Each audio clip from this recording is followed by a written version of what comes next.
Second. Mr. O'Brien? Yes. Mr. Jackson? Yes. Ms. Rice? Yes. Would you please join us in honoring our country with a Pledge of Allegiance? I pledge allegiance to the flag of the United States of America and to the republic for which it stands, one nation, under God, indivisible, with liberty and justice for all. Thank you.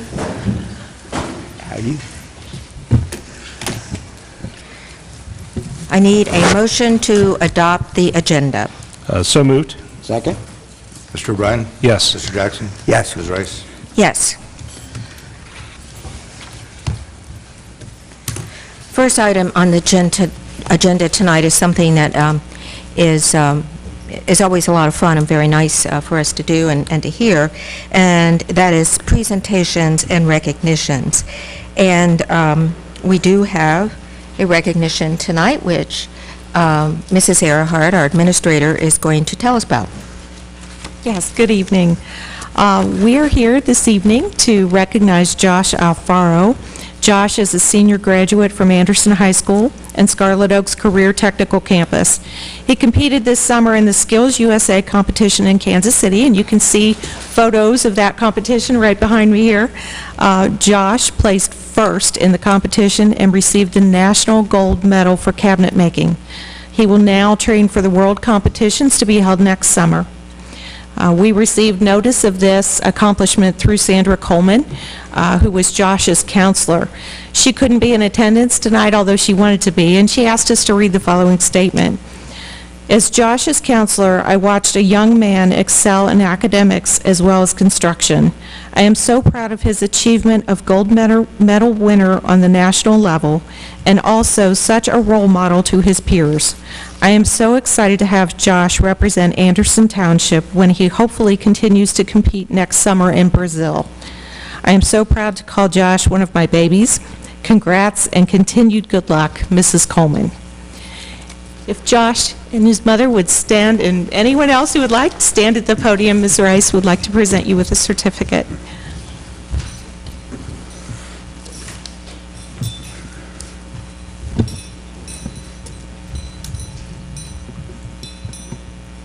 Josh, this is your certificate of recognition. It is awarded to Josh Alfaro for being awarded the National Gold Medal for cabinet making in the Skills USA competition, presented this 19th day of September 2013 by the Board of Anderson Township Trustees. Congratulations.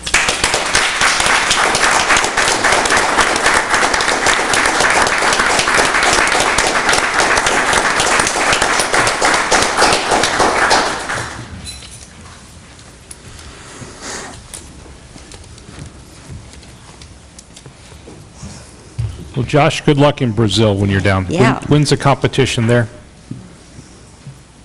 We're not sure of any details at this time. Okay. Well, best of luck down there. Congratulations. Congratulations. Well done. Okay. All right. We have always a legislative update on the agenda from our representative, Peter Stoutberg. Is he going to be able to attend, Vicki? He will not be able to attend. There is a Hamilton County function he's attending this evening. Representative Stoutberg did ask that I make the board aware of the fact that he is getting ready to submit the annexation bill that the board has been very interested in. The legislators return to session on September 30th, and he's hoping to get a few more co-sponsors before he actually introduces that bill. As always, he asked if the board had any questions, that he would be happy to answer them. We can contact him via phone or email.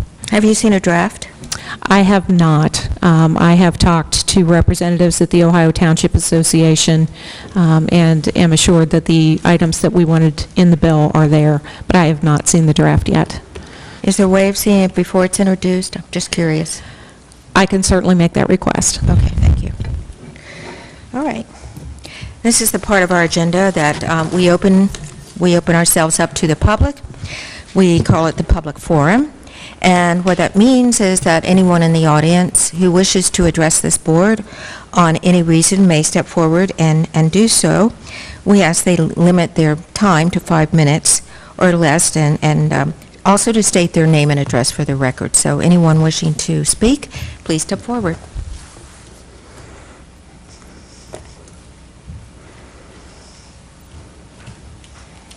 Good evening. My name is Katie Greifenkamp. I'm the branch manager of the Anderson branch of the Public Library of Cincinnati in Hamilton County, 7450 State Road, just down the street here.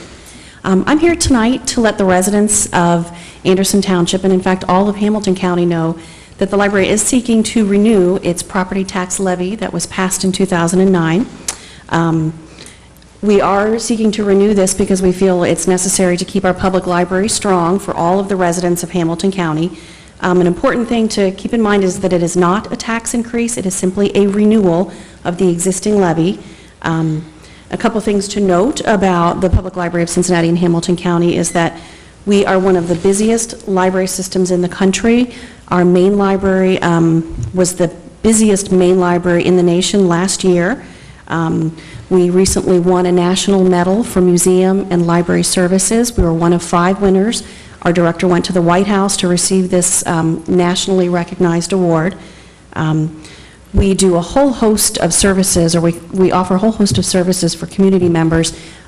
We allow people to check out books and music and movies, increasingly downloadable books, e-books, digital books.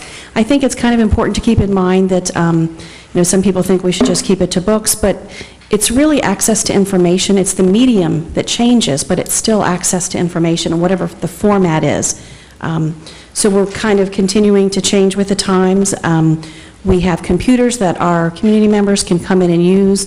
Students access the University of Cincinnati Blackboard. I helped a woman for an hour today try to connect with some potential employers. I helped her with her resume. She's connecting with potential employers. So we do that all day long in all of our locations. So we really are a major community asset. We add to the strength of every community where we have a presence. And again, we have 40 branches. So we really do add to the quality of life. We know that times are tough. We've taken steps to be fiscally responsible. We've shrunk our departments. We've let people go. We've made reductions all across the board. We continue to look for ways to save money. We partner with local community organizations like the Anderson Township Library Association, who raise funds on our behalf that we can use to pay for some of the extra programming and some of the extra things that we have. So we're not using tax dollars on some of those items, like having a performer come or prizes as reading incentives for the children, for example. So it's important to keep in mind this is a 1 mil 10-year levy renewal, which will keep our library strong without raising taxes. The cost equals about $2.51 for every $100,000 of appraised property value. This levy is our only source of local funding. 2/3 of our budget comes from the state, 1/3 comes from Hamilton County property taxes. It amounts to about $17 million. The amount that we're collecting now is in fact less than when we passed the levy initially because the reduction in property values in Hamilton County. So with the passage or the renewal of this levy, we will be able to keep our library strong without raising taxes. We can keep all of our branches open. Without it, we would be looking at laying off staff, potentially closing or combining branches, cutting back on our services, our programs, our computers, all of the things that we currently offer to our local neighborhoods. So I know times are tough, but it's something that people need to examine when they're thinking about their own life, the way they live in Hamilton County, and if they'd like to continue to keep the library services that they currently enjoy, we would hope that people would give us some serious consideration for this. So thank you for your time. If you have any questions, or in fact, if you would ever like to come to the library, I invite you to come visit me there. I'd be happy to teach you how to download ebooks to your newest Kindle or your Nook or your tablet or whatever you have. So, thanks. Yes.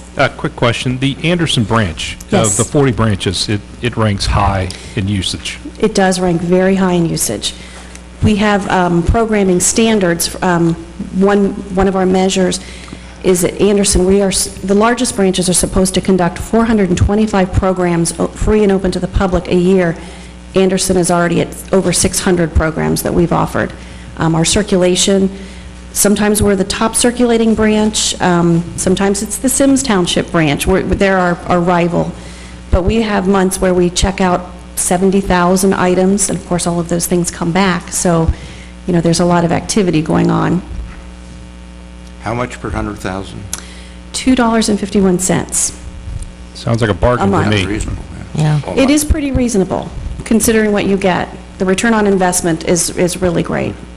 Katie, I also know that, I'll mention it, that you have, in addition to containing your costs, you have an ongoing event, which is a recycling of books. People bring their books I bring my books back into the library and put them in the bin, and sometimes I put DVDs and CDs in there as well, and that raises hundreds of thousands of dollars for the library every year that, you know, the public doesn't bear that cost at all. So that's a wonderful effort. It really is, and we couldn't do it without the Anderson Township Library Association. This is a group of gals who started the book sale that used to be at the Beachmont Mall over 30 years ago. Yeah, I remember that. And they've raised well over $1 million. They very generously share a lot of that funding with us. They have some overhead, they keep some in a perpetual trust. But it's a great community partnership that we have. And yeah, it's recycling, getting the books into the hands of someone else who can enjoy them. Right. And how is the key fob changeover coming? Oh, it's great. Actually, people really like it. Do they? But, you know, we have a new card that you can just clip onto your key ring, just to make your library card easier to dig out of your... Oh, that's nice. Yeah. Like all the grocery stores? All the grocery stores do, exactly. We could just give you gas points, I think. We'd really have something. That was going to be my next question. Katie, thanks so much for that Thank you very much. information. Thank you for your time. Right. Would anyone else like to step forward and address us tonight? Seeing no one come forward, we can move on to trustee comments, if there are trustee comments. I have no comments, ma'am. All right. Nope. Good. Oh, I did want to mention, because you didn't say, but the cutbacks in the local government fund had some tremendous impact on library revenues. Which is why we had to kind of see the whole fund locally. Sure. When was the last levy? I forget, what did you say? 9, okay, all right. Okay, good. Mr. Dietz, our fiscal officer, what do you have for us? Well, we have financial reports for the end of August. They are coming in, the expenditures are coming in just pretty much as expected, a little bit under, except for one line item, which I will mention in just a minute. Revenues, same way, except for one line item, which is related to the expenditure line item. Actually, revenues came in higher than I had projected and anticipated. We have some appropriation changes which related to these reports. The TIF monies that we get from the county on our overall TIF in the township, I projected that they would come in at $60,000 more than they did last year, which was like $6,800,000 for the school district payment. They actually came in higher, which is good news for the schools and good news for us. One of the reasons was that we had quite a few delinquencies, over $200,000 in delinquencies that was collected. Those are always hard to anticipate. I would also say that I probably was a little bit tight on my revenue projections. I wanted to be conservative. Conservative, right. So, and that just creates an expenditure to the school district that we need to pay because we have held them harmless on all the TIF revenues that we receive. The number is rather high. It's $400,000 more we're paying to the school districts than we had in our budget and the appropriation. So that is one appropriation change that I would need. It's an increase. It will require us sending a letter to the county auditor's office and getting an amended certificate. The other changes, shouldn't say minor, but $10,000 is needed in the fire department. We had some unexpected equipment breakdowns. We think that $10,000 will cover the cost that we have right now and for the rest of the year. So that is a appropriation change within fund. We would take $10,000 $10,000 out of the other line item in the fire and rescue department, the other expenses, which is tuition. So we feel that we can afford to take it out of there. So we got one change within fund, no increase in the fund. We have one appropriation increase that will have to be reported. I would move that we approve the appropriation change within the same fund and the appropriation increase to a fund as detailed by Mr. Dietz. Second? Mr. O'Brien? Yes. Mr. Jackson? Yes. Ms. Rice? Yes. Thank you. Thank you, Kenneth. Actually, we would appreciate more appropriation increases like that one. That's right. I'm sure the school district would, too. Ma'am? Well, it's a pass-through, which I think I've discussed with all the trustees and our administrator. It's dollars that are coming in. We have control over it. I mean, you can estimate it, but they bounce all over the last couple of years. But it's monies that, we have to report, and it's the bottom line of our budget. When we say we're spending $34 million, that's part of that. We have pass-through dollars and transfer dollars that equate to about $8 million a year. So those are monies that just are double counted in our budget. And that's why, one of the reasons why we like to keep that number as low as possible and be conservative. So. Mr. Rice, it may be, perhaps I don't want to set a precedent here, a little out of order, but does anyone in the audience have a question of Mr. Dietz? I personally don't have a question of your explanation, but does anybody have a question about those appropriation changes? Okay, thank you. Thank you, ma'am. Moving forward to Law Director, Mrs. Margaret Comey, I do think you have something for us this evening, correct? I do. Yeah. I do. You have before you an annual information filing for fiscal year 2012 in your packet. This document is filed annually with the electronic municipal market access system. We call it EMMA. It's an electronic database maintained by the Municipal Securities Rulemaking Board, and its function is to provide current information to investors in the secondary market on bonds. So at the time that the township's various purpose bonds were issued in 2007, you entered into a continuing disclosure agreement, and this document fulfills your obligations under that agreement to provide more current financial information on an annual basis to the market. So I would ask that you accept and approve that annual information statement and direct the township administrator to cause it to be filed with EMMA. It's important that that be done by September 27th of this year. Was that not initially that agreement with the rating agency or with SEC? I forget. Yeah. It's required, actually, and this goes back to your history as a bond person at Season Good.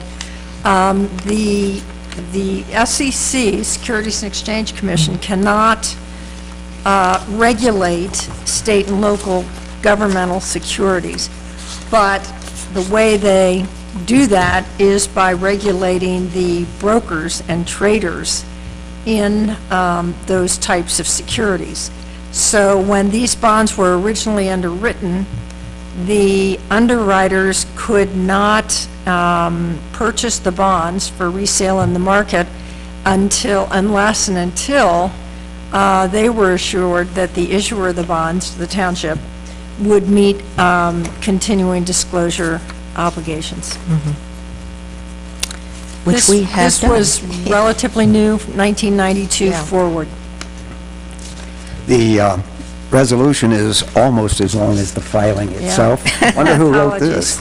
I would move that the annual information filing dated as of September 27th, 2013, be accepted and approved in substantially the form before this board with such changes thereto as shall not, in the judgment of the fiscal officer and the township administrator, after consultation with the law director, be detrimental to the township.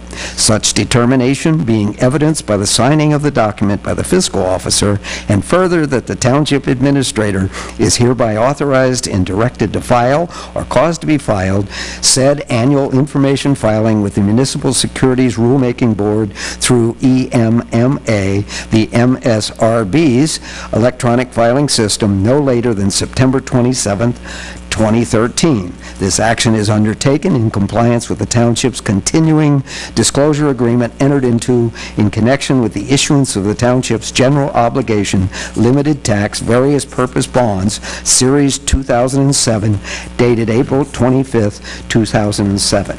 Second? Mr. O'Brien? Yes. Mr. Jackson? Yes. Ms. Rice? Yes, Thank you.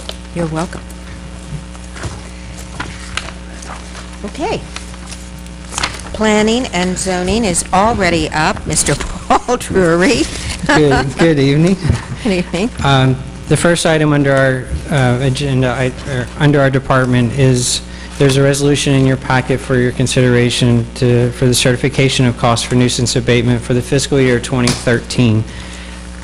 Both of these are for the Ohio Revised Code sections 505.86 and .87. We did not have any expenses for .86. There were two properties that were continuing nuisances under 505.87 for a total cost of $1,838.84, which, and I'd just like to make a comment. As you can see, we did list in the memo in your packet, there has been a continual decrease in the number of cases that date back to 2005. And the two that we had this year were only continuing nuisances, which I'm happy to say that those have recently been sold. So I think it's remarkable on Barb's part to really work with the banks to have these properties come into compliance. So just wanted to put that Yeah, out for there. clarification here, I think it's important to note that, well, the reason that they were continual nuisances is because they were in the bank's hands. Is that Yes. correct? And so the actual person who once owned the property was not able to be addressed. That's correct. And, Yeah. and these were somewhat in limbo, and the titles were very messy, to say the least. Right. But they were both recently sold, so. Yay. I think it also shows Barb's working with the property owners, getting in contact with them, working with them, because you have a number of complaints every month. Yes, And most all the complaints get resolved before it gets to this level. yes, Okay. absolutely, Well, no, that's kudos to her. yes. Yep. I would move that we adopt a resolution certifying written report of this board's action and unpaid expenses accumulated under RC 505.87 to Hamilton County Auditor for collection. Second? Mr. O'Brien? Yes. Mr. Jackson? Yes. Ms. Rice? Yes. The second item under our department is there is a resolution before you for your consideration to initiate the adoption process for the Angkor Area Plan. And as you'll recall, with the adoption of our comprehensive plan in 2011, it recommended further, more detailed studies of smaller areas in the township, one being the Ohio Riverfront, another being Beachmont Avenue, and the third being the Angkor area, which is our industrial area. There was a steering team that was established that consists of at least 26, and it fluctuates, 26 stakeholders, business owners, residents, key folks, government agencies that we work with, and that committee has worked diligently. It's been a very challenging process because of so many conflicting interests in that area and so many moving pieces in our Angkor area. But a draft plan has been developed with the support of the steering team. It is available for comment on our website, which we encourage anyone to go to the website, and still there's time to make comments, and we welcome your comments. But at this time, we do have a draft that we are comfortable moving forward, and we're requesting the initiation of the adoption process. And what that means is, as far as a timeline or a schedule, the Zoning Commission would hear it on October the 28th. Pending their action, it would be back to the trustees November the 21st, and again to the regional planning for final hearing on December the 5th. And all those are tentative pending the outcomes of the various meetings, which are all open to the public and would be available for public comment. So with that, there's a resolution before you. I would move that we adopt a resolution of the Board of Township Trustees initiating the adoption process for the Angkor Area Plan update. Second? Mr. O'Brien? Yes. Mr. Jackson? Yes. Ms. Rice? Yes. Paul, would you tell the public again where they might see the draft? Give them the website. Is it on? Actually, it is. Steve has it up on the plan. So Okay, good. if you go to our homepage, there is a link on our homepage. It's right under the Anderson Township News, the Okay. Angkor Area Plan. It is a very large file, so if folks do have trouble downloading it, they're more than welcome to call our office and get a hard copy. That's andersontownship.org. andersontownship.org. Okay, good. All right, people can read it if they wish to. The Sheriff's Department is Thank you. up next. Thank you, Paul. And I believe Lieutenant Guy has two items for us.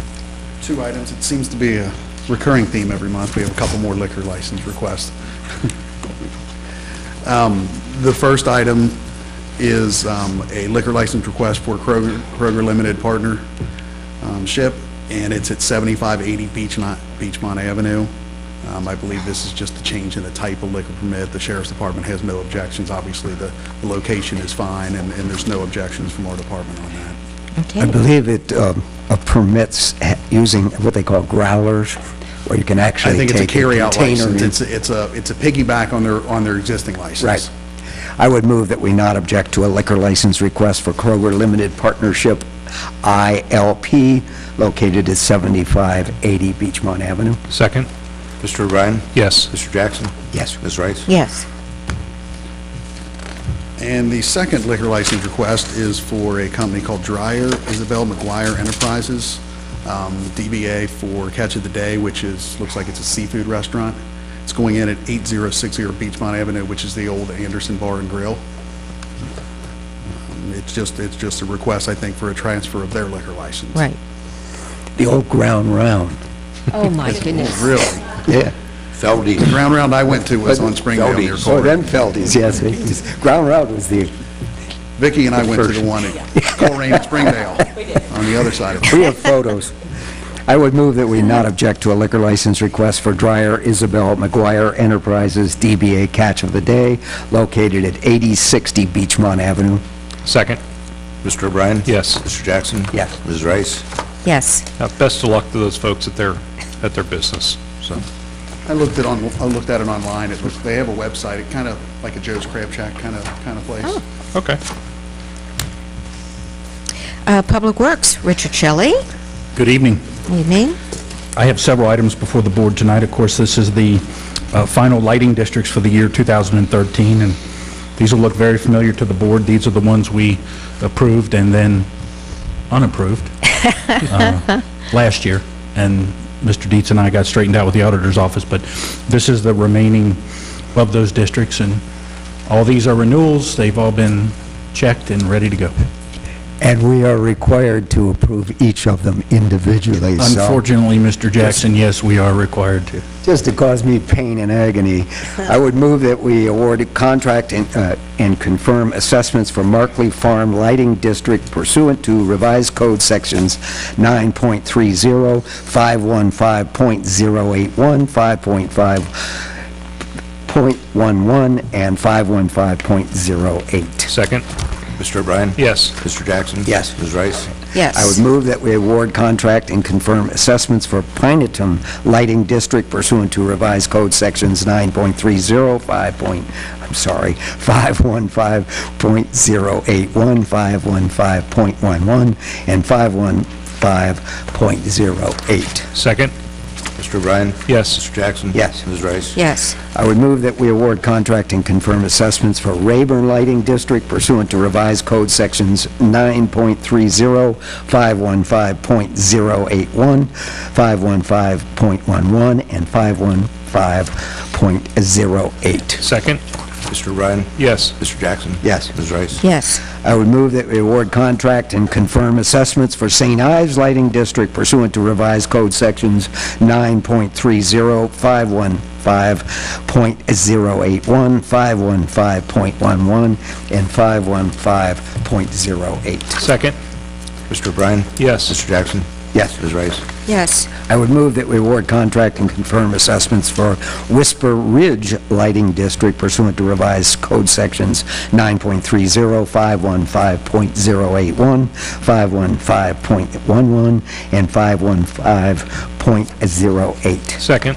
Mr. O'Brien? Yes. Mr. Jackson? Yes. Ms. Rice? Yes. I would move that we award contract and confirm assessments for Williams Creek and Little Dry Run Lighting District pursuant to revised code sections 9.30, 515.081, 515.11, and 515.08. Second? Mr. O'Brien? Yes. Mr. Jackson? Yes. Ms. Rice? Yes. Thank you, Mr. Jackson. You really do a good job at that. I appreciate all your efforts there. I hope Molly's keeping track of the decimal place. Yeah. Richard, before we go on to the next item, just to give our viewing audience an idea of what these lighting districts, the expenses for each homeowner on a semi-annual basis.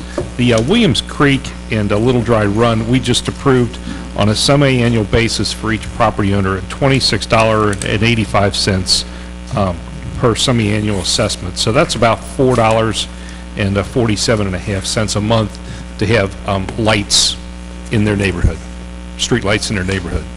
Some of them are that reasonable, others are more. It depends. Yes. The driving costs are how many lights you've installed and how many people participate in the district.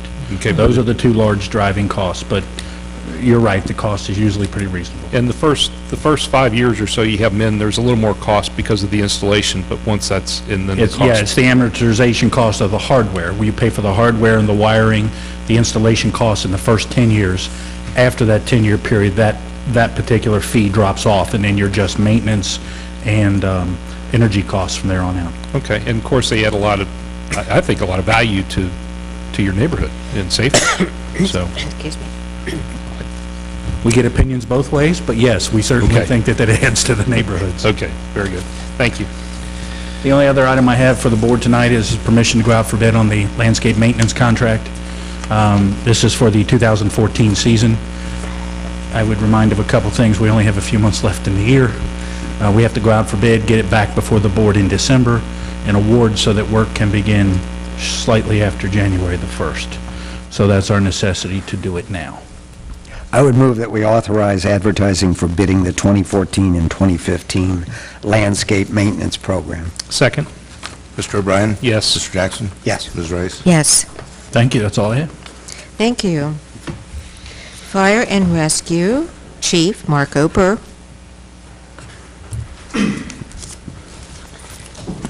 Good evening. I just have one item on the agenda, authorization to transfer the mass casualty unit. A little bit of background. In 2006,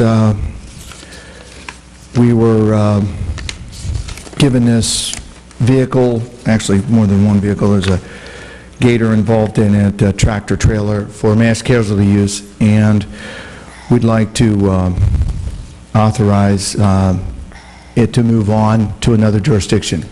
One of the issues that we're really struggling with is it's been outside the whole time and it's deteriorating. So with that said, in front of you there you have the information for us to be able to do that. And with 12 of these assets being in the tri-state area, our closest one is still at Lincoln Airport, so it's not going to bother us a great deal. Right. And Yeah. it's never been used and hope we never do use it, but there's also one in Miami Township, and this particular model that we had, it will be going to Franklin Township if everything works out okay. I would move that we adopt a resolution authorizing the sale of a mass casualty trailer pursuant to Section 505.101 of the Ohio Revised Code. Second? Mr. O'Brien? Yes. Mr. Jackson? Yes. Ms. Rice? Yes. Thank you. That's all I have. Thanks, Mark. I'm glad it's having a good home, finding a good home. Good. Okay. All right. Township Administrators are Vicki Earhart, Steve Severs, and Suzanne Parker. Yes, Mr. Severs has the first two items this evening. Good evening. As part of the implementation of our Beachmont Corridor Plan, we continue to work with businesses both with redevelopment and changes that occur in the corridor. One of the properties that we've been working with for a number of years is near the intersection of King Louis Court and Beachmont Avenue. The township purchased a home on King Louis Court behind Napa several years ago. The property is currently for sale. We removed a blighted structure and hope to implement a cross-access agreement for a number of those properties. In the interim, while that property is for sale, the owner at 7887, or the owner, the owner on Beachmont next to us at 7887 has approached us about providing a temporary driveway to provide rear access to that property. This is consistent with our Beachmont Corridor Plan. The draft agreement that you have before you allows the township basically to cancel that agreement with notice, so it would be at no cost to the township, but it would allow for a greater utilization of that abutting property until redevelopment would occur on our site. So that being said, there is some information in your packet regarding this property. If there's any questions, I'm happy to answer those. Otherwise, we would seek the board's approval to proceed per the motion that you have before you. Okay. I would make a motion that inasmuch as the township would be benefited by entering into an agreement with Dennis Corrales relating to property owned by the township at 7887 Beachmont Avenue to provide vehicular access from 7867 Beachmont Avenue to King Louis Court, and thereby authorizes the township administrator to enter into a maintenance license in substantially the form before this board with such changes thereto as the township administrator, after consultation with the law director, has determined are not materially adverse to the township, such determination being evidenced by her execution of the agreement. Second? Mr. O'Brien? Yes. Mr. Jackson? Yes. Ms. Rice? Yes. Thank you. The important thing, Steve, is that this, we can walk away from this at any time, so. We can there's walk no away from it liability. any time, and it certainly allows for greater utility of a property on Beachmont Avenue, which we certainly support, so yes.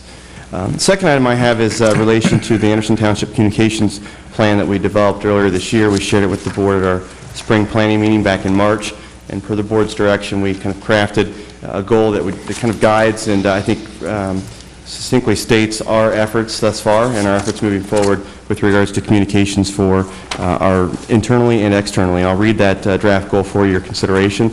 We would request the board adopt this evening. It reads, Anderson Township will use proven techniques and emerging opportunities to most effectively communicate key issues to existing and potential residents and businesses in a cost-effective manner to advance the assets of the community and high quality of life.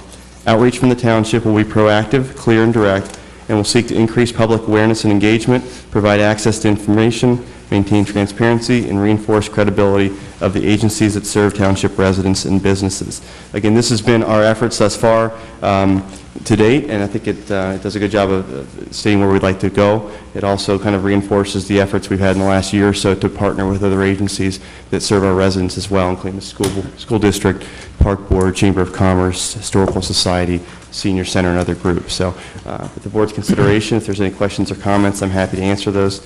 But again, I think this provides good direction for our staff. Questions or comments? I guess just a slight comment here. How do we determine what most effective communication? I don't know. Seems like I think the most effective strategies, we've had that conversation for the past year or so. I think we've discussed that previously. We'll rely on social media to the extent that we have social media providers that can do that for us. We are in the business of providing information and transparency. We'll utilize the methods that have been proven. And I think our print media has been proven to be very effective and be well received by our residents. I think our website's becoming more effective. I think we're using other materials as well in the community. So we don't profess to be social media experts, so we'll rely on the kind of strengths that we have, and we're already working with some groups out there that do that. So if we can, they can use their expertise in getting the information out. We can use our expertise and abilities in providing them accurate information. I think that's the strategy that we hope to employ. And some of the ways we're getting information out now is Anderson Insights, and what are some of the other ways, Steve? We use, obviously, our print media, the Anderson Insights that comes out quarterly, our newsletter and events that come out 3 times a year. We have an email blast that we send out several times a year. We have a business update that we email out. Again, those are subscription types of programs. We've been really utilizing the website to a large extent because we can post information fairly quickly on that. We can utilize Code Red, which is a system that we can use to call people in the community in emergencies, but also we can use the text message features of that service to get information out as well. Certainly our use of the Forest Hills Journal and the great relationship we've had there, the relationship we've had with the other partners that I mentioned previously. Again, they have outreach networks that we're kind of tapping into, and because of the success of our print media, they're tapping into that as well. So I think there's a good relationship back and forth. And as opportunities present themselves and when we see that, then those could fit in that effective or optimal strategy as well. So. How does someone sign up for the email blast? The email blast, if you go to our website on the contact, which is on the right side of the page, there's a drop down where you can enter in your email address, and it would be added for both our e-business update as well as our electronic update that we send out in between our newsletters periodically. Okay, thank you. You're welcome. If I may just add one item, the other option that we have is Anderson Community Television, where the trustees do trustee talk. We have department heads who do a monthly report on At Your Service, where they focus on the different services that are available in the township. So we've utilized that as well. They videotape these board meetings and broadcast them live for our residents. So we're using print, electronic, television as much as we possibly can. And I think the reason that we chose the words most effective form of communication is today, what's the most effective form may not be the most effective form tomorrow. There may be something new that we need to look at. So we wanted to be able to continue to improve. And with the ACTV, they do have their shows online also, is that correct? Yes, they're on the website, and residents can access those meetings. They can access events. Greater Anderson Days, some of the other events that are on the website that they can go to the website, click on it, and open up that file and watch it live, or watch the recording. Anywhere they have access to the internet? That's correct? Yes, that's true. And through our great library system, if they don't have it at home, they can go to our libraries. There you go. Okay. I think the other element, to reiterate that, it's a good suggestion, Mr. O'Brien, the ACTV, we found in talking with our communities, not all communities videotape and provide meetings live, provide meetings of, I mean, they're just not, it's not there. So it provides another forum where residents can view and watch what's going on in their community. It gives them that option. Anything else? No, ma'am. Okay. Do we have a motion? I would move that we adopt the Anderson Township Communications Goal as presented by staff. Second? Mr. O'Brien? Yes. Mr. Jackson? Yes. Ms. Rice? Yes. Thank you. Thanks. The next item we have for the board is consideration of trustee priorities for 2014. The board has started planning meetings back in the late 90s, early 2000s, an annual planning meeting during which staff present ideas or suggested programs or initiatives to the trustees in informal format where it's kicked around. These meetings are all open to the public, as is all of our meetings. We do discuss these with the board. We discuss budgeting. We discuss some of the long-term other plans that we have for the township, such as the comprehensive plan, the Angkor area plan, the riverfront plan, and on, which are updated on a routine basis. And part of our planning effort is to get the board's feedback on what its priorities are so that we can communicate those to staff so that we ensure that we're on the right track throughout the year. Obviously, we cannot be in a mode where we're setting priorities midway through the year. We've tried to move toward setting the priorities for the coming year well in advance. And as such, the board at the last planning meeting, which was held in September, were presented with suggested priorities for the coming year. There is a resolution before you for your consideration to affirm those priorities. I would move that we adopt a resolution detailing Anderson Township Board of Township Trustee priorities for 2014. Second? Mr. O'Brien? Yes. Mr. Jackson? Yes. Ms. Rice? Yes. Any further comment on this? No? Okay. Thanks, Thank you. Vicki. The next item is one of my favorites every year, where I get to come to the board and ask for the establishment of the official trick-or-treat hours in Anderson Township. There is a motion before you. I just love to do this. I would move that we set Thursday, October 31st, 2013, from 6 p.m. to 8 p.m. as Halloween trick-or-treat in Anderson Township. Second? Mr. Ryan? Yes. Mr. Jackson? Yes. Ms. Rice? Yes. No request to have it moved this year, right? Usually, we receive requests to have it moved when it falls on a Friday night during Anderson or Turpin High School football games, or if it falls on a Sunday. Some people feel that Halloween should not be celebrated on a Sunday. But the board has consistently celebrated Halloween on October 31st, the actual date for Halloween. I know there are some neighborhoods in the township where the homeowners associations have a party on a different night. My neighborhood does that, for example, but for the most part, trick-or-treating occurs on the 31st. I've always wondered what would happen if we didn't pass this resolution.